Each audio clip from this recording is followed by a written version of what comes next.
This is Talia Al Ghul in 1971. She's sexy, sweet, and the greatest love of Batman's life. 52 years later, this is Talia Al Ghul in 2023. Hardened, evil, and quite possibly the Cape Crusaders' raper? How did Talia go from a misunderstood Bond girl with daddy issues to the crazy ex-girlfriend who also happens to run a criminal empire? Let's go back 52 years to the very beginning. First appearing in Detective Comics 411, Talia is the damsel in distress, a prisoner or hostage of the villain Dr. Dark, who runs a sizable portion of the League of Assassins. It gets name dropped here that Talia's father works with Dr. Dark. Because Batman happens to be hunting Dr. Dark for the first time of Talia's taking, the two of them manage to gain some level of intimacy after the both of them are taken prisoner and Talia gazes upon the man under the mask. After taking on his goons and escaping with Talia in tow, Hugo questions Dr. Dark until he gets the upper hand on Batman. This is when Talia aims her gun and shoots. Being described as too sweet to pull the trigger, the scene that follows certainly portrays Talia as not being able to kill, as after she takes the shot, she drops the gun and goes to Batman, who embraces her in a hug as she sobs. So, in this entire story, Talia has been taken hostage and was a passive participant in the conflict, merely going along with the action until she decided to shoot a gun to protect Batman, at which point she breaks down in tears. She's crying and delicate. This is certainly a stark contrast from the Talia we know today, since the Talia of 2023 takes lives on a semi-regular basis and tends to have little regard for the lives of others. They're like almost completely different people, save for their love of Bruce Wayne or Batman. But this is what her creator Denny O'Neil intended for her in that issue. Denny O'Neil created her to serve the purpose for that issue, to give Batman someone to save and to help him out in the end. She didn't even have a last name at conception, and in Denny's mind was never intended to be of anyone of more significance, until his editor suggested that he attach Talia to Ra's al Ghul as his daughter to help set up a new villain they were going to debut soon after. With the collaborative process of creation taking hold, Talia already began to change. After becoming tied to Ra's al Ghul, one of the Dark Knight's greatest foes, the crying, delicate Talia was revealed to be a ruse, an act. In her following appearance in Batman 235, Talia, after believing her father was dead, quickly is set to avenge her father's death by getting down the man responsible. After Ross, who will never die, turned up and had Batman help him locate her, Batman saw the bloodthirsty Talia for the first time, the one we all know today. This gave Batman pause, and while Talia would continue to show Batman her darker side, such as when she framed him for murder, she would also continue to show her more softer, more delicate side, along with helping Batman in his endeavors whenever she could. For example, in Batman 244, which not only gives us comic, gaze, hairy-chested Batman and also bat-ipples, Batman and Ross would come to odds and face off in battle. We see Talia stand by as the two most important men in her life fight to the death, with Ross coming out on top. But while he walks away basking in his glory, Talia does something to undermine her father's victory, which gives Batman the power to rise from defeat and knock Ross's lights out. It's extremely likely that if Talia did not intervene, that Batman would have perished right then and there. After which, Batman embraces Talia and takes away Ross to the authorities. But Ross would break out of prison, and Talia would once again be at her father's side. This becomes a common pattern for their interactions going forward. Ross is doing something evil, Talia and Batman inevitably cross paths. Talia helps Batman follow his plans before either Batman rejects her for being the daughter of the demon, or Talia goes off on her own for any number of reasons. In the end, even while she truly does love Batman, and even while she does defect from him numerous times, she always returns to being the loving and obedient daughter of the demon. The most definitive story of this era showcasing Talia at this point of her evolution and her dynamic with Bruce would be Batman, Son of the Demon. The comic, while currently out of continuity, showcases the primary reason Batman will never give up the cowl for all the happiness in the world, because he would cease to be the man that he is. This is showcased here when Talia tells Batman that the baby they conceived together miscarried and they go their separate ways. Little to her lover or father's knowledge, she carried the baby to term and gave it up for adoption because she didn't want her child to get wrapped up in this ever-repeating cycle of affirmation and rejection. She found herself between Batman and her father, and the abuse that would have followed if Ross got to raise his grandchild.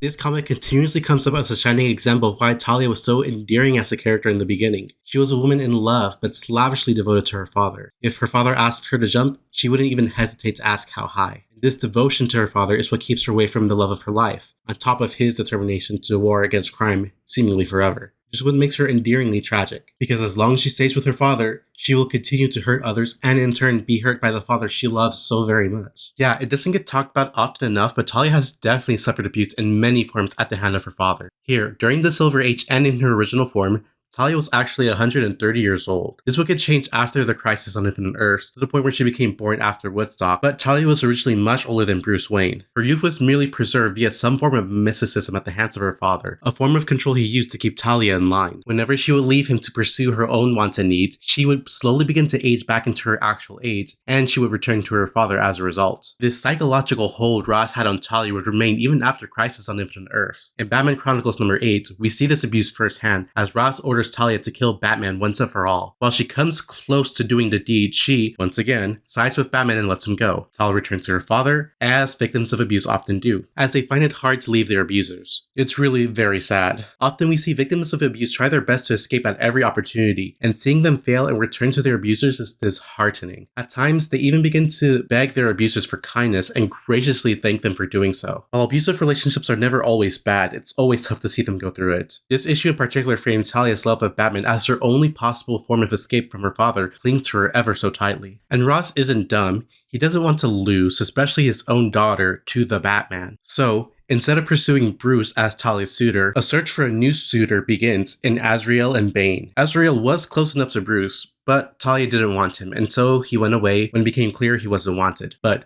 Bane? He was pretty crappy, like a real piece of sugar honey iced tea. After the two of them run into each other on a random crime they were doing, she was impressed by his strength and brought him to meet her father, as they needed help obtaining a virus that the Batman was soon after. And who better to beat Batman than Bane? Bane, once among the League of Assassins, gets too attached to Talia Al Ghul, and particularly to Talia, especially after finding out she was involved with the Batman. Through sheer force of will and against Talia's wishes, Talia Al Ghul names Bane as his new heir and newly betrothed to his daughter. How long were they together? I'm not sure, but long enough to erode Talia's sense of self and will to live. Bane did not treat her well, at all. And while they were together, she wished for death as he practically forced himself upon her. Bane would get the boot by Ross when he loses to Batman again, but the girl needs help. And Talia finally has the chance to recognize that. For as much as she loves Bruce, she begins to see that she will always be second to his holy mission. And while he can be romantic and thoughtful, he is just as emotionally unavailable. And while she loves and adores her father, he will never let her live the life she wants. And constantly being caught in the middle of their war on each other does little for her mental health. While reflecting on his creation, Denny O'Neil claimed, Talia has pacifistic instincts that are unfortunately often obliterated by a slavish devotion to her father. A real expert therapist might do wonders for her. But instead of seeking therapy and healing properly, she runs away to Metropolis, where the abuse only gets worse. After Lex successfully campaigns for the presidency, he finds and replaces Talia as CEO of LexCorp. What? Yes, I'm sure her experience sabotaging her father's criminal empire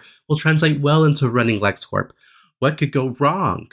Everything. Everything could go wrong. One day, a strange woman moves into her apartment building. Initially reserved, the two of them grow closer after bonding over controlling fathers. The new friendship was therapeutic for Talia, as she was going out and partying at nights and having fun for once. But this was a ruse, and this new friend of hers is secretly Nissa Ratko, Talia's older sister and first daughter to the demon. Not a lot of people know about Nissa, and for good reason. She hasn't appeared in comics much since the mid-2000s. But her impact on Talia marks a big turning point for Talia's personality. After a night of clubbing, Nissa kidnaps Talia and brings her to a fabled Lazarus pit and uses the pit to torture Talia, trapping her in a cycle of death and revival until Nissa thinks she's suffered enough to believe that this is Ross's fault for failing to protect her. This brainwashing, once finalized, resulted in a harsher and colder Talia, one who spurns the love of the only man she has ever loved, and one who does not weep at the death of her father like she once did. Instead, she steals herself and runs the League of Assassins alongside her sister until Cassandra Cain runs her over with a big truck, which then finally puts Talia at her place at the League of Assassins as the sole head of the demon, with the entire empire at her disposal. Happens to be exactly at the same time Grant Morrison begins his run on Batman. Now, Grant Morrison's run on Batman is infamous for how it changed Talia. So let's go over how she's portrayed in those first few issues, shall we? His first issue showcases Talia Al Ghul raising an army of man-bat ninjas who kidnap the Prime Minister's wife for the goal of getting Batman's attention. While she has his undivided attention, not only does she admit to roofing his drink and essaying him the night they became one flesh, she reveals to him their secret love child, whom is revealed to have been raised by an absent mother who was grown in vitro as part of her eugenics experiment to produce the perfect heir from such a genetically perfect man. Oh, and also, that son is a murderer. She then leaves Bruce to deal with this new secret love child. Have fun, I guess. Yes, remember that out of continuity story where Talia gives up her child for adoption specifically because she wanted her child to have a happy life outside of the League of Assassins, her father and Bruce? Well, forget all that. Remember how happy Bruce was to find out that the woman he loved was pregnant?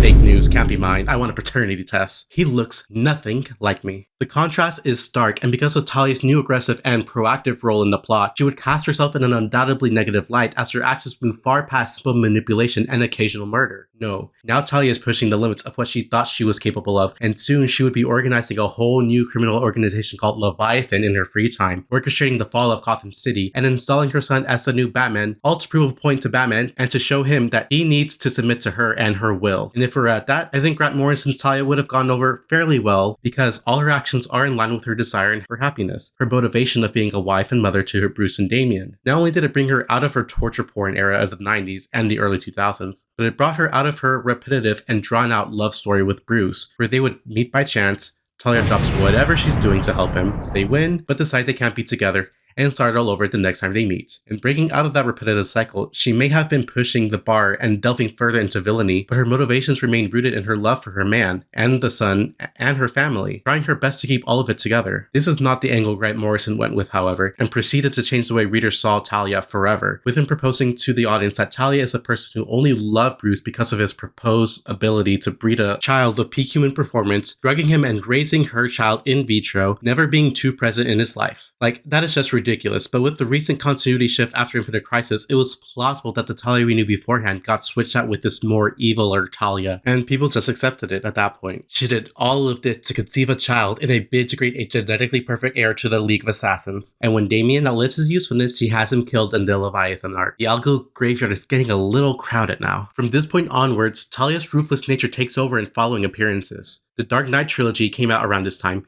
which also chose to portray Talia as having a mega mind and a 4D chess player, doing her best to take down Gotham while sleeping with Bruce Wayne. In the comics, when Damian was revived without the use of the Lazarus Pit, he was revived with superpowers for a little bit. In this time, we see he had regularly occurring nightmares about the way he lived with his mother. Now he died by her orders. While Talia was never a saint, her current actions paints her older self in a better light, and has directed a lot of scrutiny towards Grant Morrison as the guy who ruined Talia Al Ghul forever, by bringing her from someone who was sweet, sexy, and the love of Batman's life, to someone who is hardened, cold, and the Dark Knight's worst enemy. In some ways, this reputation is earned. In others, it is a bit exaggerated. By Batman: Death and the Maidens, Talia was already making the shift away from love and started moving towards villainy. So if you want to blame any one writer, blame Greg Rucka, I guess. Grant Morrison may have played more into Talia's anger and her background as the daughter of a criminal empire, but he did so by playing up the aspect of Talia that was already there, the growing dissatisfaction of letting Bruce limit himself to Batman and Gotham while scorning her advances. He may have been playing heavily into the woman scorn angle, but her anger is indeed justified. Time and time again, she has decided to throw away all that she was and go against her father in a very vulnerable moments, only to be rejected because Batman views Ross as his ultimate enemy. So Talia, recognizing that she will never be first in his heart and her love turning to hate, is a very natural progression for her, as both hate and love are extremely powerful emotions that can be obfuscated for one another. So Grant Morrison, recognizing that love can turn to hate and deciding to create a grand opera about how Talia would get back at the man who scorned her love, is a strong premise. However, retconning their consensual affair and turning Talia into a cold-driven assassin that doesn't care for her child was a misstep. Grant Morrison himself said that he misremembered the scene and fell back on the continuity shift caused by Infinite Crisis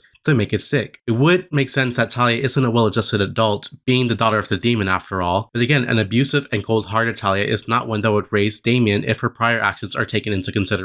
So to reconcile these ideas of who Talia should be, the New 52 era onward would see Talia change, possibly for the last time. Writers like Peter would depict Talia in Batman and Robin #0, which reframes her again as her actions being of her own volition, when Talia is seen again as eager to kill, offing a nun who merely stated, "Maybe you shouldn't put your newborn in the water." However, she treats Damian himself with as much love and respect as she trains him in the lethal arts of the League of Assassins, and indulges in his childish habits rather than reprimand him for them, letting us see how dearly she does love Damian, even if she's on the black side of morally gray. She tries to make amends or repair their relationship with Damian in numerous Batman, Robin, Super Sons, and Teen Titans titles, where she eventually ends up as a double agent for the government to to protect Damian from criminal prosecution after the events of the most recent Shadow War storyline. It doesn't undo her horrendous actions, but like Ra's al Ghul was trying to do before his most recent death, she's trying to change and make amends in order to be a better mother to her son. It took Damian a long time to get to where he is, and Talia is a grown adult, and it will obviously take more time for her to get over her upbringing herself. And if I'm being honest, Talia is probably at her best when she's ruthless but loving and sweet and trying to be better. When you examine her character, it doesn't make a lot of sense for her to be so passive that her character appearances become so formulaic. She's the daughter of the demon, she needs to be hard and extremely intelligent. Taking agency is the best thing she can do, and atoning for her admittedly bad actions is in line with her initial sweetness. Damon himself was allowed to grow past his murderous instincts and antisocial personality, so Talia following suit to become a better person is good for her. Hopefully the next person to get his hands on Talia loves and understands a character like this. Otherwise, she might evolve from her current characterization and back into the victim or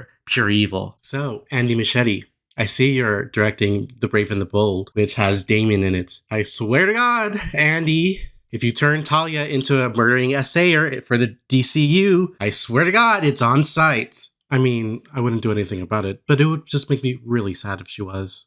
I'm tired.